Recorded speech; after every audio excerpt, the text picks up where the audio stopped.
Okay, this is a tutorial for 3D Studio Max on UV mapping, unwrapping in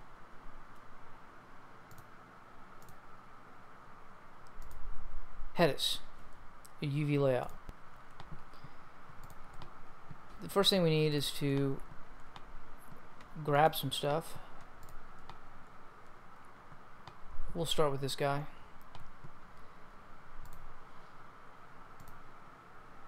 Export selected.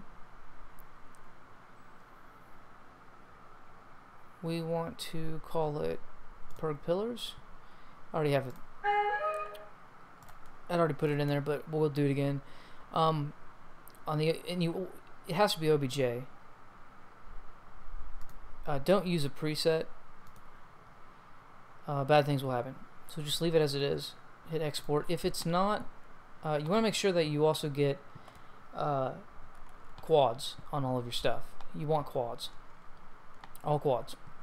One way to check is to go into polygon subobject mode. Go up here into the selection ribbon. Select non-quads. If there's nothing selected, then you're doing it right. I have a hotkey for this, or a toolbar button, just to make sure, especially in when you're exporting out to Mudbox or something. So let's load this up.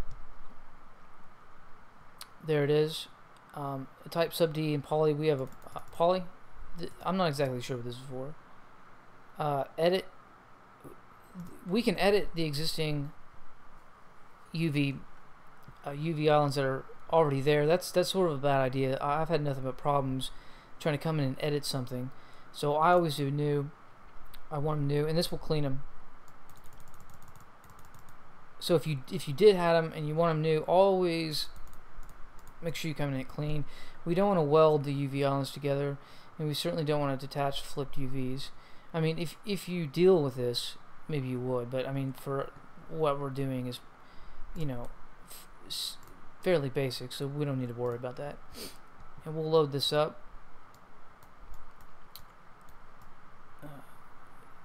Left is rotates around. Middle mouse pans. Right is a zoom. You can mouse wheel the zoom too. The first thing I want to point out is this. This is temp. These are temporary saves that will save it in the same folder that you pulled this out of. Or I think that you can come into About and set the preferences for this to where you want it to save the temp. Very important, especially if you're doing a very large model, because this has crashed on me before, and the only time it crashed is when I had a model with something like 80,000 polygons on it, and I was like almost done. Horrible. All of this stuff typically is in hotkeys. I almost never use it. You can split the panes and go into the ortho perspective. I like the perspective mode, which is default. You can change the light. I'm not sure the X-ray on it. Anyways, I like the pretty much everything default. I have no problem with, and I keep.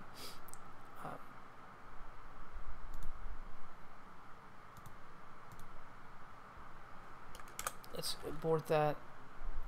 You can do all kinds of crazy stuff in here, and it's very important that you have this very handy, the documentation for UV layout, because this tells you pretty much everything you need to know.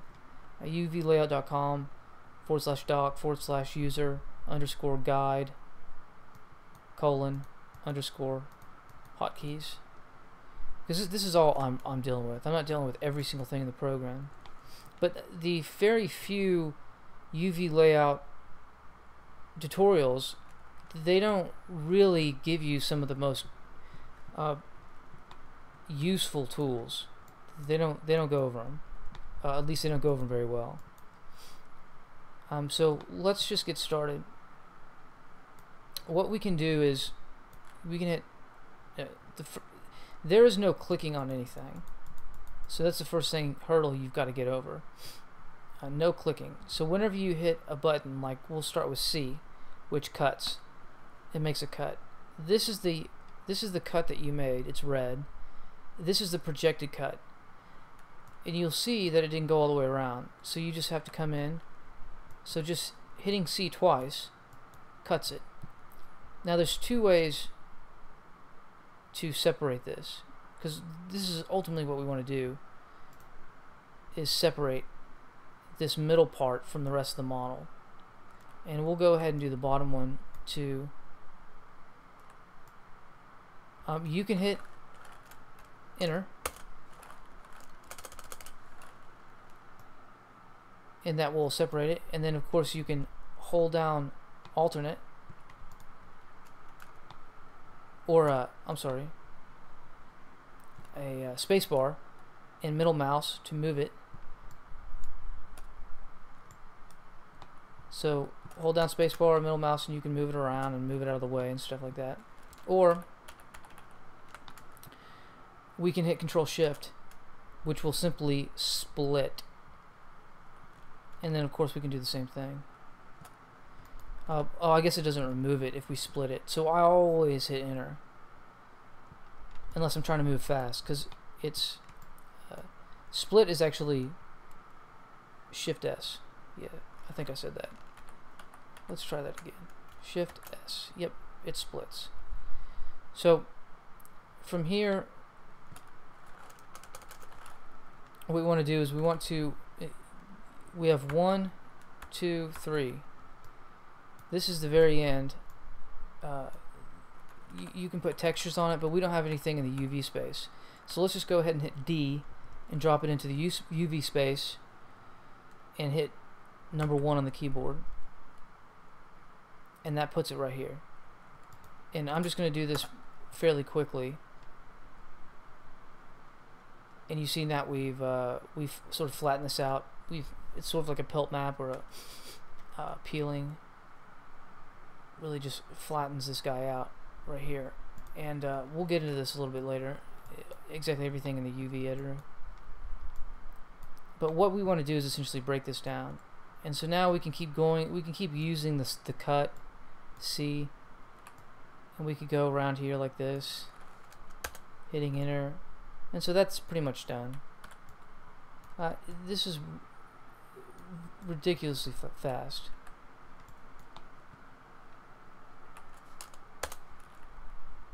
And now, but all of that. Now these are ready to be played with. Yay! What I'm doing here is essentially, what's the right term?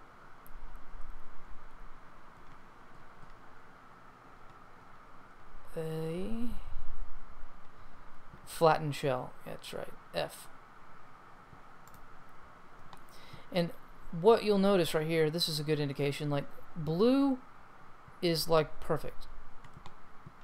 That's how you want it.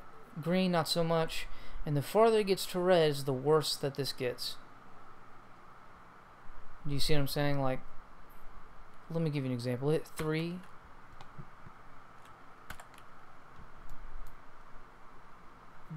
Blue. Green is where you pretty much get everything. I mean, that's, if you can get green, that's good enough. Blue, though, is supposedly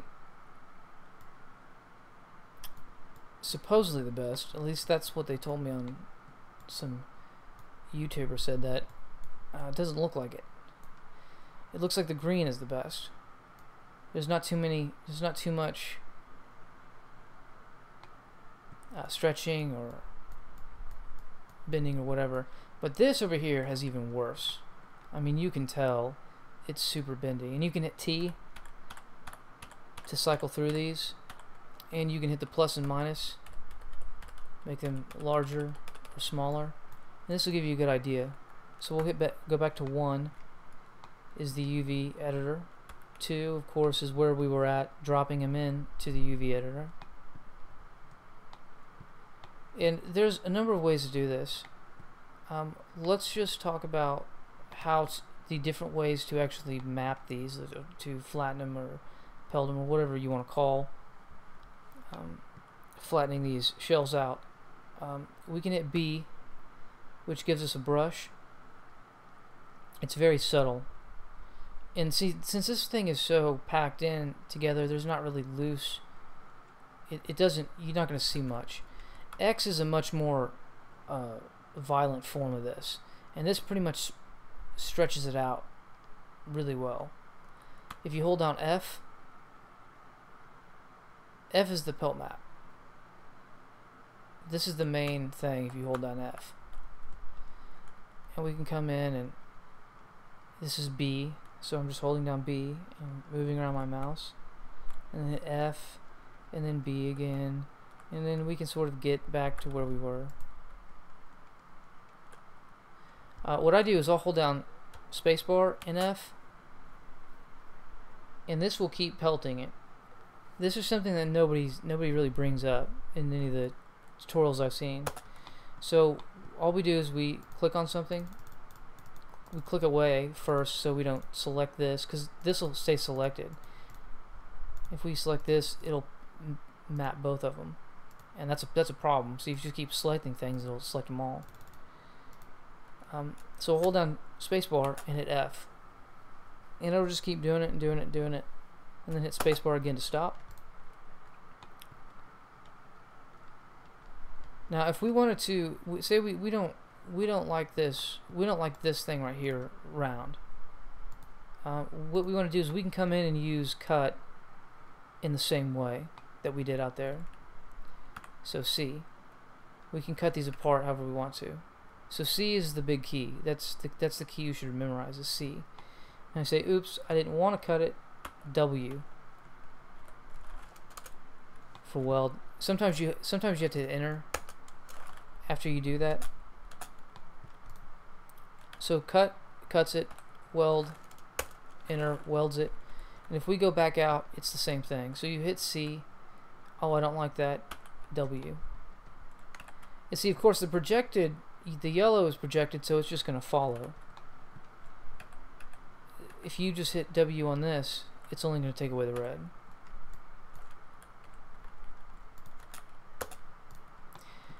Well, say we want it straight. Let me see so you can see that. You just let it go for a while, and that it'll straighten out. What? Maybe it's not good enough. That's how we want it. Now, say we want to move these shells around. You hold down spacebar, and this is left click. It rotates it. So left click rotates it. Hold down spacebar, middle mouse pans it around, and something you should never touch is spacebar and right click, because that will mess it up. The reason why is because UV layout, one of the reasons why it's so good is because everything is relative. So if you just come in here and map these out real quick, they're all going to be exactly the right size. I mean, they will be exactly the right size. So what you would do is go back into max, select everything, and then scale it down, because this scale is kind of sketchy. I mean, scaling this down is, maybe it's something you want to do. I never pack them. I never pack anything in this program. I always use max. So something that I'll do is, oops, I want to take all these apart and then flatten them with F. C, enter, hold down space, F, flattens them out. And for me, this is a much better way how to go about it, and I can rescale them to get it about as close as I want.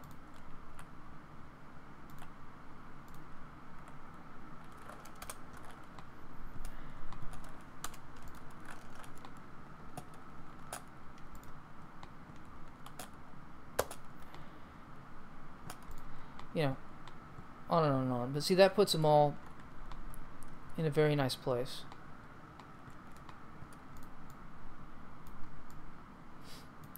Now let's go over some of the options. Or actually, let me show you this real quick.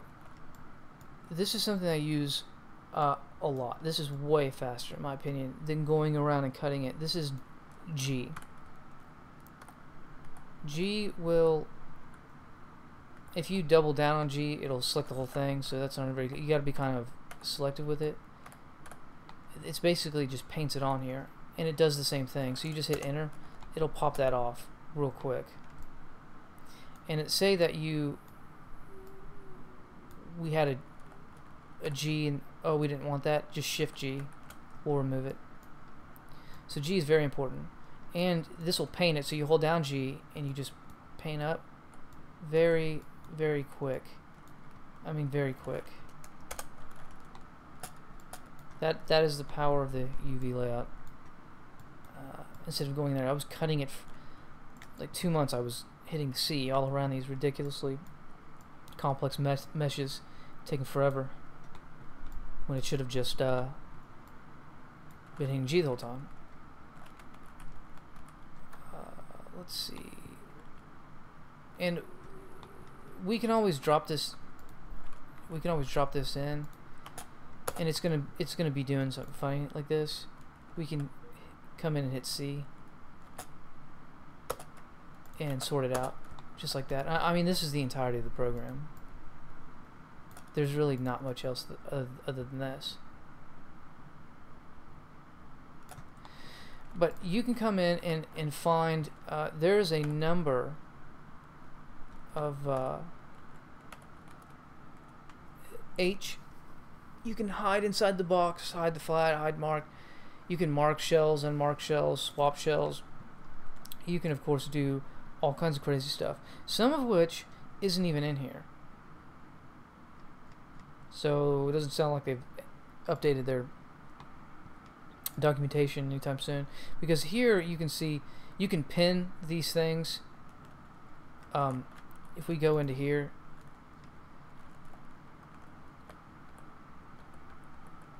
yeah, you can put a pin and then hit F, and that way it's just like the peel mapping in Max, exact same thing. And of course just Control P to do it. One of the things I want to show you, however, is if I can remember it.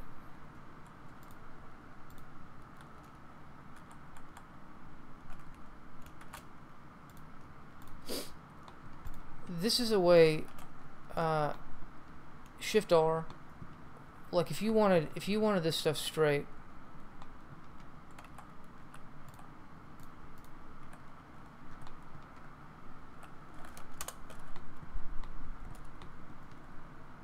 we're gonna cut that. Oops. Yeah. Just let that go for a bit, and then Shift R will straighten that out for you perfectly. You don't have to spend the time going through all of it in Max and aligning the top horizontally and then aligning the middle vertically or whatever. Way simpler. There's a method to do this that's snap quads to an axis align, Shift R is above internal UVs, because R will just snap the outside of them.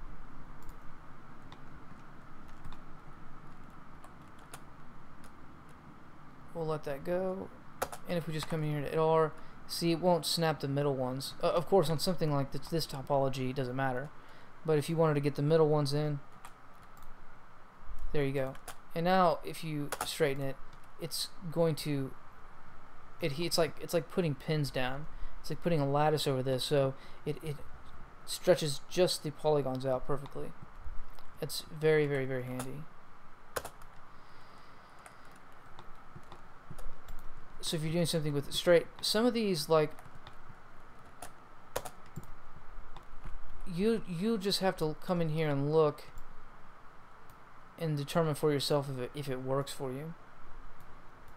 Some of them might not look right. And you can always select an island and hit 3, and there you go, you can see it. It's selected. See the green in there? That way, if you're ever confused about where something is on your mesh, you can come in and find it. And essentially, that is it. The few things I wanted to show were G, of course.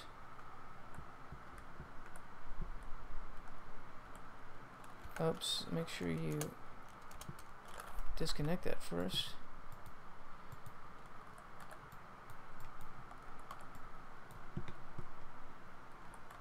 Oh, there we go. This is something that happens quite often. So, say we accidentally miss something over here. Oh, it's like, oh crap, where did this one little piece come from? That's not right. We can Shift D and drop all this stuff back in. Sometimes you hit Shift D, it asks you what to do, and you're like, what? I can't click anything. Just, you know, if you hit Shift D and drop that back in, you have to click. So here we are.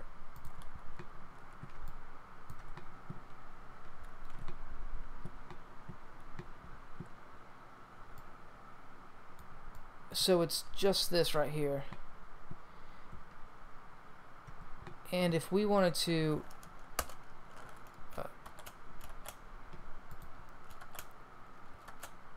put it all back together, just Shift D on each piece and it will revert back to the original position. Shift D, come on now. Oh, I think it needs its friends. Or maybe I have to select it. Shift D. Yep. You'll have to select it sometimes. It's got to have some sort of cut mark for this to work.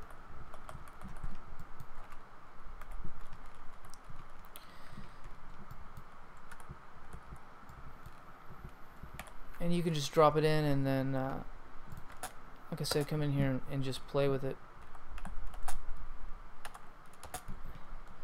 Oh, it doesn't work. I should have done a better job. Shift E.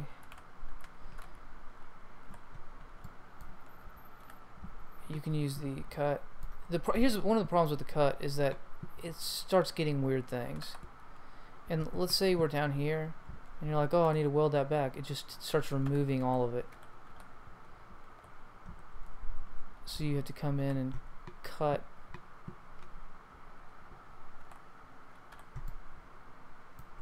It's a lot more time consuming than it should be.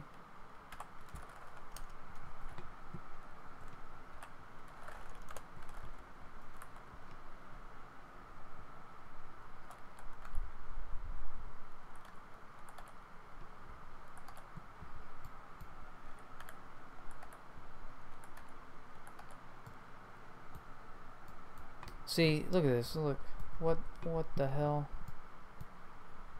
It just took it away in weird places.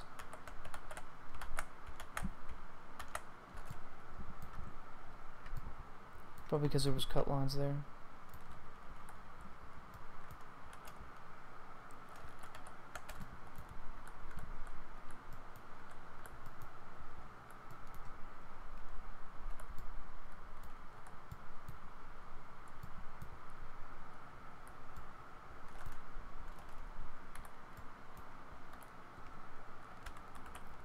And of course you get the idea.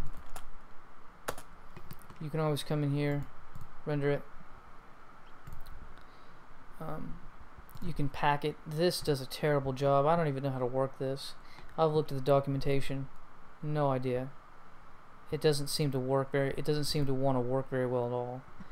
It rescales it. You can say